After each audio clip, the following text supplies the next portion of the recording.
Most guys either put themselves in position to attack, or they just get the guy out of the stance. I have to do both to beat the stud. All right? The hardest part is getting the guy out of the stance.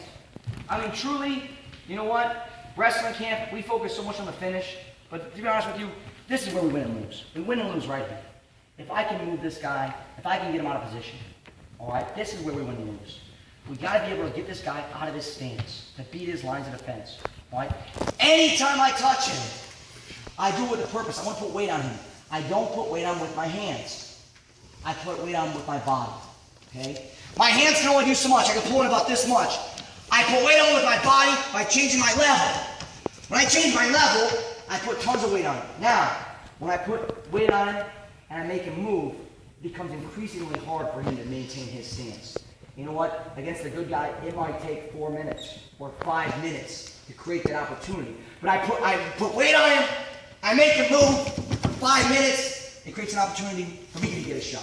And I have to have that type of mentality. Then put weight, I'm going to pressure on you for 5 minutes. And even if that takes 5 minutes or 58 seconds to be able to get in that shot, that's what it's going to do.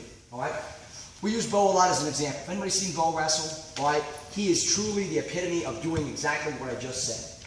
Okay? And the shots look easy, not because he has such a wonderful or different shot than everybody else, because he does this different than everybody else. He brawls, he circles, and he pulls. He doesn't go this way. He circles and pulls. It makes the guy move. Okay?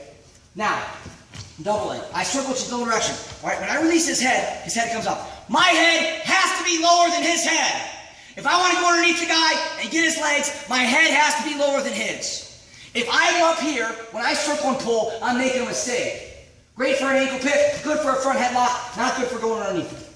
Okay? If I want to get underneath the guy, I got to get lower. So two things have to happen. Either I or get him to raise up. I like to do both. Get him to raise up as my level. Circle change the direction. As I release his head comes up. Now I'm ready to attack. Notice, my hands are inside his hands. I'm ready to penetrate. Now, I'm going to drive my knee over my toe. As my knee drives over my toe, my arm shoot. And this is where most people stop.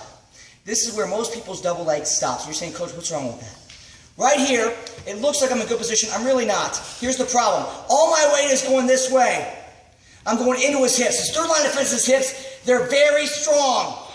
All right? I don't want to drive this way. My goal is to get all his weight on his left foot. So when my left foot steps up, I don't step up here. My goal is to step up here. Notice, I take this big step left foot, and I want to transition all my weight across his body. My goal is to get all the way to his left foot. This is going to enable me to get to my feet, but it's also going to stop him from trapping me underneath. Notice, I'm not underneath his hips or in front of his hips. I'm to the side. And now I'm off this left knee, or off my left knee, right off my right knee, and go into him. Now, when I go into him, notice I'm driving across. Not into his hips, but across. From here, I'm going to circle back. I go into him, I circle back. Notice my position. My head is up, my back is straight, my hips are underneath me. I'm in my stance. I do not look like this. Leg to the outside,